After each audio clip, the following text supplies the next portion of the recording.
इस वक्त the news post की टीम पहुंची हुई है +2 हाई स्कूल नगर क्यारी। जी हाँ, गोविंदपुर क्षेत्र का ये नगर क्यारी पंचायत है और यहाँ का ये काफ़ी चर्चित स्कूल है। इस स्कूल में पढ़ने के लिए आसपास के बच्चे तो आते ही, यहाँ से 10-15 किलोमीटर दूर से भी बच्चे इस स्कूल में पढ़ने के लिए आते हैं। खास बात यह है कि यहाँ पर पढ़ाई बहुत ही अच्छे ढंग से अव्वल तरीके से की जाती है। बच्चे काफ़ी डिसिप्लिन रहते हैं और यहाँ पर लगभग 1600 की संख्या में स्टूडेंट्स हैं जो पढ़ाई करने आते हैं। लेकिन इस स्कूल में अब जो सबसे एक बड़ी बात सामने निकल कर आती है वो ये है कि एक ही क्लास में ज़रूरत से ज़्यादा जो स्टूडेंट्स हैं उन्हें बैठाया जाता है, क्योंकि क्लासेस की कमी है। 1600 बच्चों में मात्र 13 क्लासेस 2 हॉल ही हैं, जिससे कि बच्चों को पढ़ाने में एक साथ सहूलियत नहीं हो पाती है। एक ही क्लास में बच्चों को काफ़ी ज़्यादा संख्या में बैठाया जाता है। एक क्लास में 2-2 3-3 बच्चे बैठाए जाते हैं, जिससे कि कहीं ना कहीं उनकी शिक्षा के साथ खिलवाड़ किया जा रहा है। तो आइए स्कूल के जो प्रिंसिपल है, जो कुछ स्टूडेंट्स हैं, उनसे बातचीत करते हैं और साथ ही साथ हम यहाँ पर जो इस स्कूल को गोद ले चुके हैं, जिला परिषद के सदस्य रह चुके हैं और एक समाज सेवी अशोक सिंह से बातचीत करते हैं और जानते हैं कि इस स्कूल में अभी और क्या बदलाव की ज़रूरत है, जिससे कि यहाँ के जो स्टूडेंट्स हैं, जो कि काफ़ी अच्छा प्रदर्शन कर रहे हैं, उनका उत्थान हो सके। आइए अब हम उनसे बातचीत करते हैं जिन्होंने इस स्कूल को आज से वर्षों पहले गोद लिया था। हम बात कर रहे हैं कांग्रेस के वरीय नेता और समाज सेवी जिला परिषद सदस्य अशोक सिंह से। सीधा हम उनसे बातचीत करते हैं। सर, जानना चाहिए कि आपने इस स्कूल को गोद जब लिया था तब क्या स्थिति थी और क्या सोचकर गोद लिया था, और आज जिस हिसाब से हम स्कूल में देख रहे काफ़ी डेवलपमेंट हुआ है, उसको लेकर आप क्या कहना चाहिए? देखो, जब मैं जिला परिषद का सदस्य चुना गया था तो उस वर्ष भीषण गर्मी थी और उसी दरमियान मैं इस स्कूल में आया था। तो और आया था सुबह के समय में जब प्रार्थना हो रहा था। जो प्रार्थना करने का जो तरीका था और जिस प्रकार मैंने यहाँ के बच्चों को देखा प्रार्थना करते हुए, तो उससे वो मुझे बहुत प्रभावित किया और उसी से प्रभावित होकर के मैंने इस विद्यालय को कह सकते हो कि गोद ले लिया कि भाई इसमें जो भी कमी होगी इसको हमेशा मैं देखभाल करता रहूँगा। तो उसी कड़ी में लगातार मैं इस विद्यालय में आता रहा और उस वक्त इतने छात्र छात्राएं यहाँ नहीं थी। लेकिन धीरे धीरे इस स्कूल का जो पठन पाठन की जो कल्चर था, जो संस्कृति था, जो इनके प्रिंसिपल थी मीरा सिंह, तो उनके कारण ये स्कूल पढ़ाई के मामले में ग्रामीण क्षेत्र होने के बावजूद भी बहुत आगे था और ज़िला में अपना एक स्थान बना रखा था। और उसी का नतीजा है कि आज आप देख रहे हैं कि इस स्कूल में 1500-1600 बच्चे हैं, जिसमें लड़कियों की संख्या काफ़ी है और इसमें सभी तबके के लोग हैं। जो बच्चियां आप देख रहे हैं इसमें हिंदू के तो हैं ही, मुस्लिम्स परिवार की बच्चियां भी बहुत ज़्यादा है और पढ़ाई में भी वो बहुत आगे हैं। अभी जो बोर्ड का एग्ज़ाम हुआ था उसमें भी जो टॉप की हैं स्कूल में, उसमें भी मुस्लिम की ही बच्चियां हैं जिन्होंने टॉप किया है। तो कहीं ना कहीं इस पूरे इलाके में अगर हम देखते हैं 8-10 किलोमीटर के रेडियस में, तो इस इलाके के गार्जियन अब इस स्कूल में अपने बच्चों को पढ़ाना चाहते हैं। वो चाहे जो बोलते हैं ना केजी, क्लास 1 केजी, माने उस लेवल के बच्चे भी यहीं आकर के पढ़ना चाहते हैं, क्योंकि उनके किसी न किसी के बच्चों के भाई बहन घर के जो लोग हैं यहाँ पढ़ रहे हैं, तो जो छोटे बच्चे हैं उनको भी लोग यहीं प्रेफर करते हैं। तो नतीजा है कि ये इतनी संख्या यहाँ बच्चों का हो गया है और उस लिहाज से जो भवन होना चाहिए, क्लासरूम होना चाहिए, जो मॉडरेट बोलते हैं जिसको, कि एक क्लासरूम में 40-50 बच्चे पढ़ें ताकि अच्छे से उनको शिक्षा मिल सके, तो उसका काफ़ी अभाव है, जिसका कारण हम समझते हैं कि रिज़ल्ट पे भी उसका असर आ रहा है।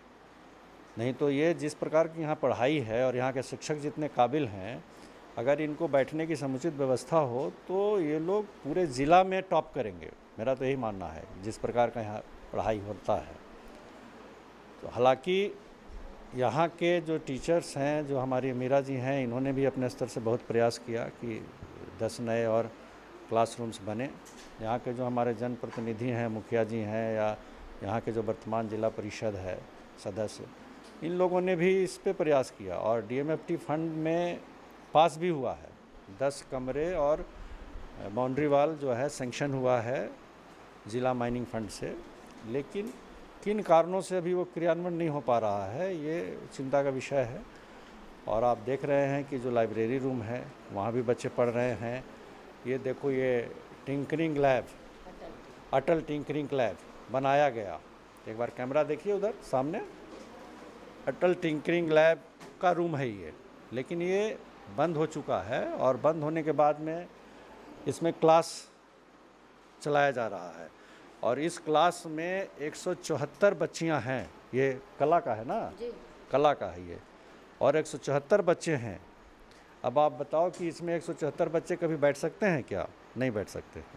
आज अटेंडेंस में मेरे ख्याल से कितने हैं? 125 बच्चे हैं। और आप देख लो आज टेस्ट है, इनका टेस्ट है, सरकार ने वीकली टेस्ट का प्रोविज़न किया है, तो आज ये बच्चे टेस्ट दे रहे हैं। लेकिन आप देखो एक बेंच में 4-4, 5-5 बच्चे बैठे हैं, तो ये कैसे टेस्ट दे सकते हैं? तो ये जो है ना कहीं शिक्षा के गुणवत्ता के साथ में खिलवाड़ हो रहा है। तो मैं तो जिला प्रशासन से मिलूँगा, डीसी से मिलूँगा कि जब ये चीज़ें पारित है तो इसमें अविलंब काम कराया जाए। ऐसे भी बारिश का मौसम है और बारिश के मौसम में खास करके बिल्डिंग का काम करना फ़ायदेमंद रहता है। और यहाँ पे जो व्यवस्था दी गई थी लाइब्रेरी की, लाइब्रेरी भी अच्छे से चले, जो प्रैक्टिकल रूम था वो भी चले, वो भी आजकल इनका बंद हो गया है। सारा समेट करके क्लासरूम बना दिए हैं। आपने देखा होगा कि 11वीं और 12वीं के बच्चे बच्चियाँ एक ही क्लासरूम में बैठ के पढ़ रही हैं। तो ये कहीं ना कहीं हम इन बच्चों के भविष्य के साथ खिलवाड़ कर रहे हैं। तो ये चीज़ सरकार के संज्ञान में आए। मैं तो सरकार को भी चिट्ठी लिखूंगा और जो ज़िला के शिक्षा पदाधिकारी हैं और उपायुक्त हैं उनसे भी मिल करके मैं इस सारी बातों का रखूंगा। एक बात और मैं आपके माध्यम से कहना चाहता हूं कि जो बच्चे एससी के हैं, एसटी के हैं, रिजर्वेशन वाले जितने लोग हैं, बच्चे हैं, उनको साइकिल मिलता है, लेकिन जो सामान्य वर्ग के बच्चे हैं उनको साइकिल नहीं मिलता है। तो ये भेदभाव बंद होना चाहिए। मैं तो झारखंड सरकार से, शिक्षा विभाग से आग्रह करता हूँ, चूँकि रिजर्वेशन सामान्य वर्ग के लिए भी है, 10% रिजर्वेशन सामान्य वर्ग को भी मिला हुआ है जो कि आर्थिक रूप से कमज़ोर हैं। तो सरकारी विद्यालय में, गांव के विद्यालय में वही बच्चे आकर के पढ़ते हैं जो आर्थिक रूप से कमज़ोर हैं, सामान्य वर्ग के हैं। तो जब उनके लिए भी रिजर्वेशन का प्रावधान है तो फिर झारखंड सरकार को भी इसको संज्ञान में लेना चाहिए और उन बच्चों को भी साइकिल मुहैया कराना चाहिए। कुल मिलाकर के आप अगर यहाँ का सराउंडिंग देख लीजिए विद्यालय का, तो काफ़ी अच्छा है, माहौल अच्छा है और बच्चियाँ खास करके यहाँ पढ़ने ज़्यादा से ज़्यादा ग्रामीण परिवेश के बच्चियाँ जो है वो आ रही है। ये बहुत अच्छी बात है और इसको बढ़ावा देना चाहिए। और जो मॉडल स्कूल, जैसे धनबाद में ज़िला स्कूल को सरकार ने एक मॉडल स्कूल बनाया है, तो वैसे ही मैं तो मांग करूंगा कि इस विद्यालय को एक मॉडल स्कूल के रूप में विकसित करें ताकि आसपास के 10-15 किलोमीटर के रेडियस के बच्चों को अच्छी शिक्षा मिल सके। जो स्कूल के प्रिंसिपल हैं डॉक्टर मीरा सिंह, इनसे हम बातचीत करते जानते हैं कि एक क्लास में कितने बच्चे बैठ रहे हैं, क्या मौजूदा स्थिति है। जैसे कि हम क्लास में भी देख सकते हैं कि काफ़ी संख्या में बच्चे जो बैठे हुए हैं, तो कितनी कैपेसिटी है इस क्लास की और कितने बच्चे अभी फ़िलहाल यहाँ पर बैठे हुए हैं? इस क्लास की जो कैपेसिटी है 100 बच्चों की है, लेकिन अभी बच्चे बैठे हैं 140 बच्चे बैठे हैं। ऐसा क्यों, रीज़न क्या है? क्योंकि हमारे पास रूम है ही नहीं। बच्चों की संख्या लगभग 1600 होने जा रही है और सब 15 रूम में, यानी लाइब्रेरी और प्रयोगशाला को लेकर 15 रूम में पढ़ाई हो रही है। तो उस हिसाब से समझ लीजिए कि रूम की क्षमता कम है, इसलिए हम बच्चों को बैठाने के लिए मजबूर हैं। एक साथ एक बेंच पे देखिए 5-5 बच्चे भी बैठे हैं। इस स्कूल में टोटल कितने क्लासेस हैं और प्रत्येक क्लास में कितने बच्चे लगभग बैठते हैं? प्रत्येक क्लास में लगभग 100 बच्चे बैठते हैं। तो 1600 बच्चे हैं और 15 रूम में हो रही है पढ़ाई। तो उस हिसाब से आप भी लगा लीजिए। इसमें पीछे है तो लड़कियों का अलग क्लास चलता है हमारे यहाँ, यानी 9वीं से 12वीं, यानी सेक्शन ए जो है लड़कियों का और सेक्शन बी लड़कों का। लेकिन चूँकि जब लड़के अधिक हो जा रहे हैं तो लड़कियों के पीछे बैठाए जा रहे हैं, क्योंकि बैठने की जगह रूम छोटा पड़ जा रहा है। तो इसके बारे में क्या आपने कभी ऊपर आवाज़ पहुंचाई थी कि बिल्कुल ये डीपीओ सर के पास पहुंचाए हैं, डीएससी सर के पास, डीओ मैडम के पास, डीसी के पास बहुत बार जांच पड़ताल भी आई है कि नहीं बनेगा। और हम बता दें 2 साल पहले श्रीमान उपायुक्त महोदय संदीप सिंह जी खुद यहाँ पर आए और यहाँ की जो व्यवस्था देखे उससे तो बहुत खुश हुए, लेकिन वो भी देखे कि रूम की कमी है। और यहाँ पर मेरे सामने ही डीएससी सर से बोले कि इस रूम स्कूल में जो भी कमी है उसको लिख कर दीजिए और इस विद्यालय को सब कुछ मिलना चाहिए, लेकिन अभी तक कुछ मिला नहीं। इसलिए फिर हम हमारे विद्यालय को गोद लिए थे माननीय पूर्व जिला परिषद सदस्य अशोक सिंह जी। आज इनसे हम अनुरोध किए कि भाई आपका आगमन हो और आप अपने बच्चों को अपने स्कूल को देखिए कि इसकी व्यवस्था की जाए ताकि बच्चे सुगमता पूर्वक क्लास में पढ़ सकें। हम देख रहे हैं कि क्लासेस में जो माइक का भी उपयोग किया जा रहा है, तो इसके बारे में जानना चाहिए कि आखिर क्या वजह, और क्या ये आपको खुद से आपने इन्वेस्ट किया या फिर आगे ऊपर से आप लोगों को ये मिला? नहीं, ऊपर से तो मिला नहीं है। यहाँ पर चूँकि बच्चों की संख्या आप देख रहे हैं, आवाज़ पीछे के बच्चों तक नहीं पहुँच पाती थी, तो इसलिए निर्णय लिया गया सभी शिक्षकों के साथ, प्रबंधन समिति के साथ बैठकर कि जो पीछे के बच्चे हैं वो शिक्षा से वंचित न रहें, उनके तक भी आवाज़ पहुंचनी चाहिए। इसलिए हम लोगों ने जो 2 बड़े बड़े हॉल हैं जहां 100 बच्चों की बैठने की क्षमता है, तो दोनों हॉल में हम लोग माइक की व्यवस्था की है कि जो भी शिक्षक जाएंगे अपना कॉलर माइक लेके जाएंगे और उससे पढ़ाएंगे। तो टोटल 15 क्लासेस में 2 हॉल इंक्लूडेड है, अलग अलग कैसे?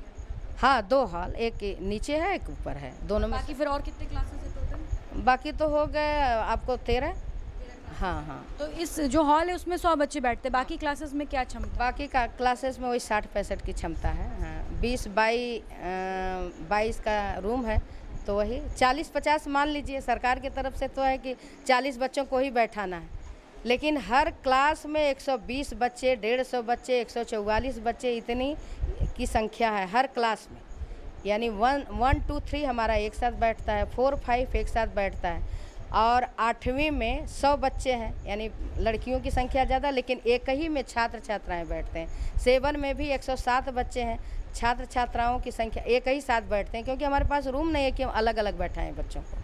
ये स्थिति। जितने बच्चे आते हैं आसपास के क्षेत्र से आते हैं, कुछ बच्चे बाहर से भी आते हैं? नहीं, बाहर से तो नहीं, लेकिन 8 किलोमीटर 10 किलोमीटर, जैसे वीरगांव हो गया, आपको ओझाडी कटनिया हो गया, और लछुराई डी हो गया, जमडीहा हो गया, बाघमारा हो गया, कंचनपुर हो गया, रोत्रा हो गया। ये हमारा पोषक क्षेत्र ही माना जाता है +2 का, तो यहाँ से बच्चे आते हैं। 8-10 किलोमीटर 12 तक यहाँ पर पढ़ाई होती है? एकदम है। 12 तीनों संकाय है, यानी कला, विज्ञान और वाणिज्य, तीनों संकाय। हाँ। एक्स्ट्रा करिकुलर में कुछ यहाँ के बच्चों को? हाँ, एक्स्ट्रा करिकुलर में खेल कूद होता है, आर्ट एंड क्राफ्ट होता है, ड्राइंग होता है और योग होता है। इसके बाद बच्चे राष्ट्रीय स्तर तक जाते भी हैं, तो मैदान भी थोड़ा छोटा पड़ जाता है। साइकिल तो ये सरकार के तरफ से है। 8वीं के जो छात्र छात्राएं हैं, SC ST OBC के बच्चे हैं, उसमें जनरल बच्चे नहीं हैं। उन बच्चों को सरकार के तरफ से साइकिल उपलब्ध कराई जाती है। तो ये 8वीं के बच्चों की 8वीं के बच्चे ये रह चुके थे, लेकिन 9वीं में आ गए हैं। अब जाके इन लोगों को साइकिल सरकार की तरफ से उपलब्ध कराई गई है। फुटबॉल वाली जो छात्राएं थी उसके बारे में थोड़ा सा जानकारी? फुटबॉल वाली छात्राएं तो सारी आदिवासी छात्राएं हैं, और हमको लगता है कि काफ़ी दौड़ने में भी और खेलने में भी ये बहुत तेज़ है, और पढ़ाई में भी, नृत्य में भी, यानी कला के क्षेत्र में कहिए, चाहे खेल के क्षेत्र में, और अब तो पढ़ाई के क्षेत्र में। यानी जो बच्चियां हिंदी बोल नहीं पाती थीं, आप विश्वास नहीं मानेंगे, हिंदी में बच्चियां भाषण देती हैं, अंग्रेजी में भाषण देती हैं, और खेल कूद में आगे जाती हैं। लोग देखते हैं कि हमारी आदिवासी बच्चियां जो कितनी आगे बढ़ रही हैं। और हमारे शिक्षकों का भी लक्ष्य है कि चूँकि हम झारखंड गवर्नमेंट में नौकरी करते हैं, तो हमारी पहली प्राथमिकता है यहाँ के जो मूल निवासी हैं, हमारी जो बच्चियाँ हैं, वो आगे आएँ, क्योंकि जब वो आगे आएंगी तो झारखंड का स्वरूप कुछ और बदल जाएगा, कुछ और देखने लायक होगा। कुल कितने टीचर्स हैं यहाँ पर? यहाँ पर 23 टीचर हैं अभी। क्या उम्मीद करती हैं आप सरकार से, क्या चाहती है कि स्कूल के लिए क्या सरकार करे कि इन बच्चों के लिए जो है वो बच्चों के सरकार से यही चाहेंगे कि हमको पर्याप्त रूम मिले, और चूँकि फिजिक्स, केमिस्ट्री और बायो है हमारे यहाँ का, तो तीनों लैब मिले, बड़ा जो है लाइब्रेरी मिले। ICT लैब हमारे यहाँ छोटा पड़ जा रहा है, तो कम से कम ICT लैब हमारे यहाँ बड़ा हो। अटल टिंकरिंग लैब भी हमारे यहाँ व्यवस्थित था, लेकिन हम सारा सामान बांध कर रख दिए। हमको यानी एक हॉल चाहिए अटल टिंकरिंग लैब के लिए। ये जितने भी प्रोजेक्टर आप देख रहे हैं, ये सर उपायुक्त की तरफ से लगाया गया, लेकिन ये अब काम नहीं कर रहा है, तो कम से कम इस सब पर भी संज्ञान लिया जाए। 3-4 प्रोजेक्टर है, उसको चालू करवाया जाए ताकि बच्चों को इसका लाभ मिल सके। तो सारी सुविधा, रनिंग वाटर हो गया, शौचालय हो गया, कि बच्चों के अनुपात में तो सब कुछ कम है। तो हम यही सरकार से अनुरोध करते हैं कि ये बच्चे आपके हैं, गांव के बच्चे हैं, हम लोग जितना सक्षम है सुविधा जुटा सकते हैं, लेकिन बाकी तो सरकार को करना है और माननीय जो सांसद हैं, विधायक हैं, जो सदस्य हैं, उनको करना है और इस स्कूल पर कृपया ध्यान दिया जाए। हाँ, 2015 में मेरी यहाँ नियुक्ति हुई, तो 2015 में पहली बार श्रीमान अशोक सिंह जी से मेरी यहाँ पर भेंट हुई। सर अपने से आए थे और यहाँ आए तो उस समय बच्चों की संख्या तो बहुत कम थी, लेकिन जो यहाँ की प्रार्थना सभा हुई ढोलक हारमोनियम के साथ, क्योंकि वो बच्चा अब बजाने वाले अभी बच्चे नहीं आ रहे हैं, तो सर बहुत प्रभावित हुए और इसके बाद जो है उस समय से सर आने लगे हमारे विद्यालय में।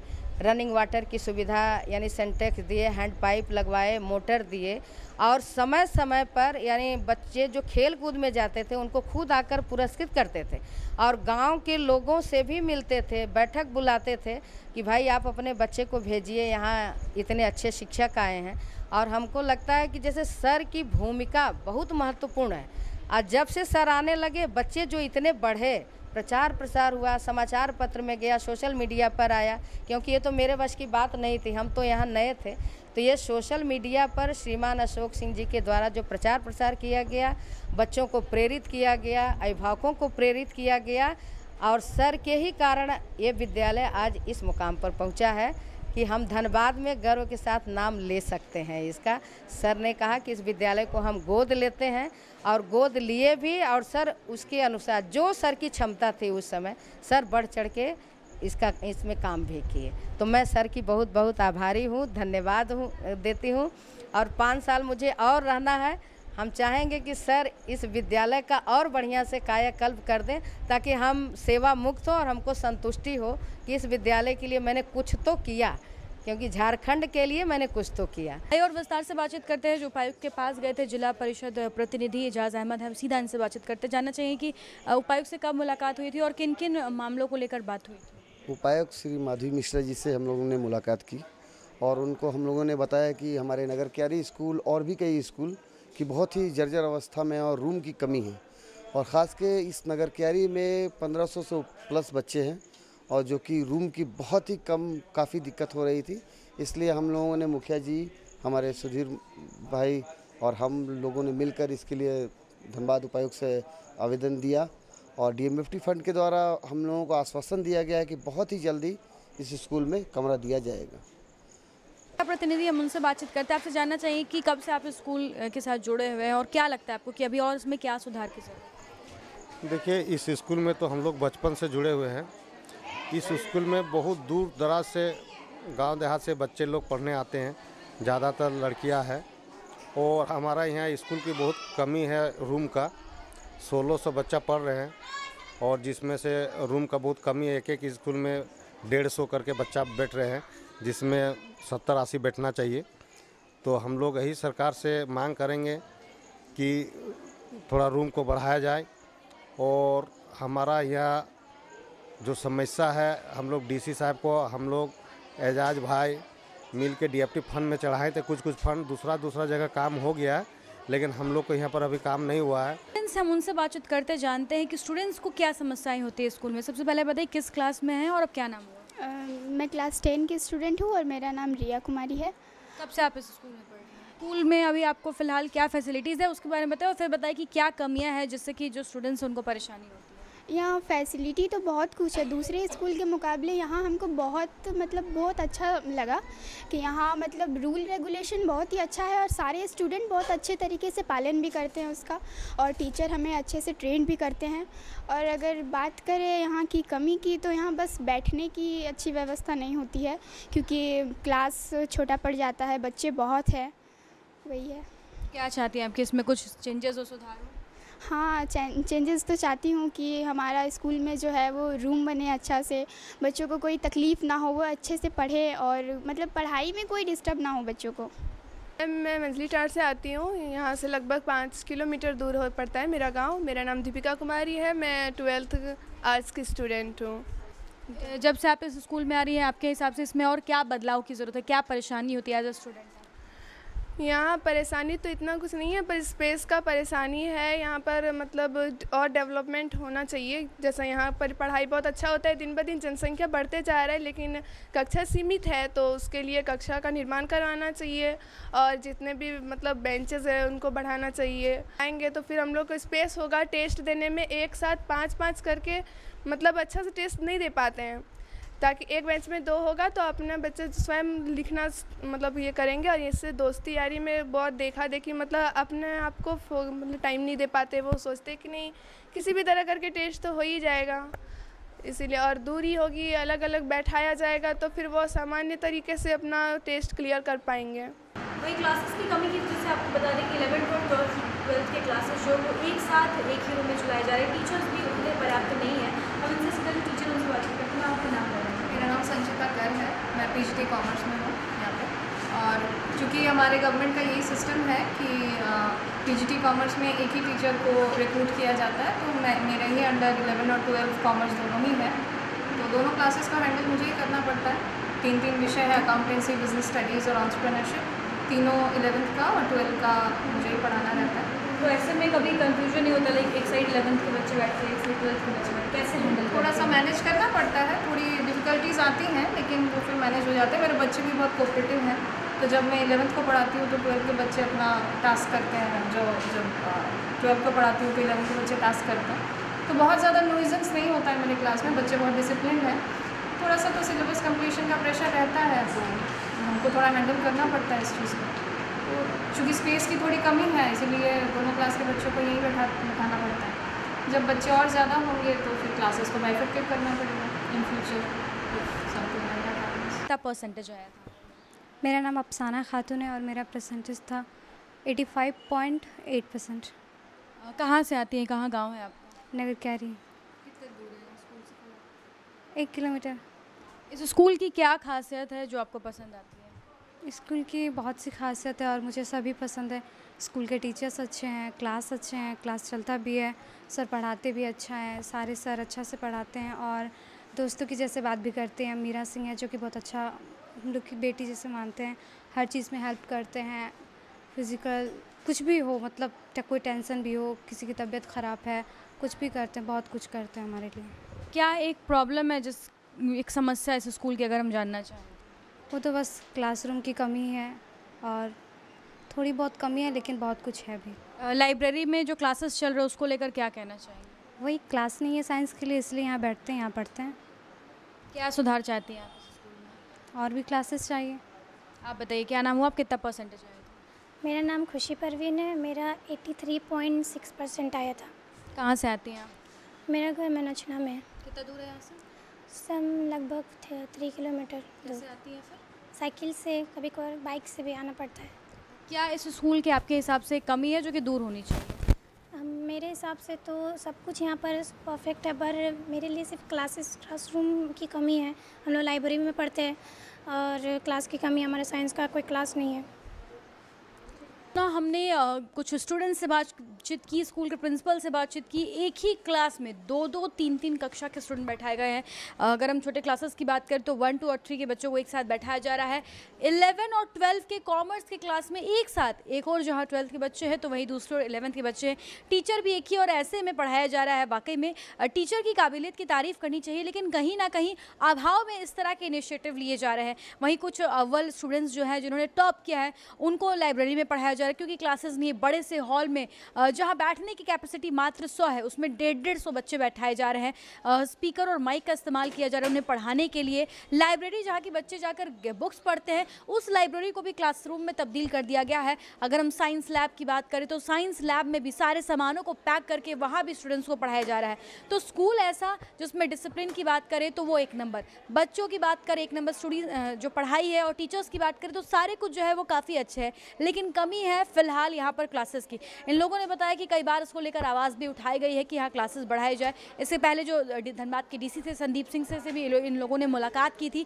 DMFT फंड के तहत आपको बता दें कि तकरीबन 2 साल पहले इसे पास भी करा दिया गया, लेकिन फिलहाल अब तक वो केवल जो है पेपर में ही वर्क हुआ है, ज़मीनी हकीकत नहीं देखने को मिल रही है। ऐसे में देखते हैं कि कब तक इस स्कूल को और क्लासेस मिल पाएंगे, क्योंकि ये स्कूल अपने आप में काफ़ी अच्छा स्कूल है और यहाँ पर अलग अलग जगहों से लोग आ रहे हैं पढ़ने के लिए, स्टूडेंट्स आ रहे हैं दूर दराज से, और काफ़ी संख्या में जो लड़कियाँ हैं वो उस स्कूल में देखने को मिल रही है। लड़कियों की संख्या इस स्कूल में सबसे ज़्यादा है।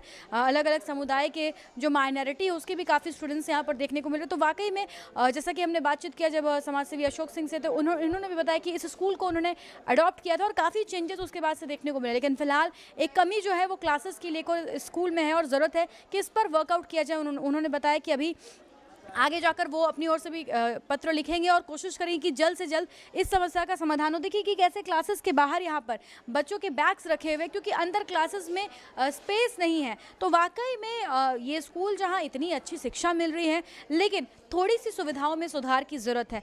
इन्होंने बताया, अशोक सिंह ने बताया कि जैसे धनबाद में मॉडल स्कूल बनाया गया है, तो ठीक उसी प्रकार से जैसे जिला स्कूल को मॉडल स्कूल बनाया गया, ज़रूरत है कि इस नगर क्यारी के स्कूल को भी मॉडल स्कूल बनाया जाए, ताकि यहाँ और आसपास के क्षेत्र के बच्चों का उत्थान हो सके। अब देखते हैं कि कब तक इस पूरे मामले को लेकर इनिशिएटिव लिया जाता है। अपने सहयोगी संतोष के साथ Shambhavi Singh, the news post, Dhanbad.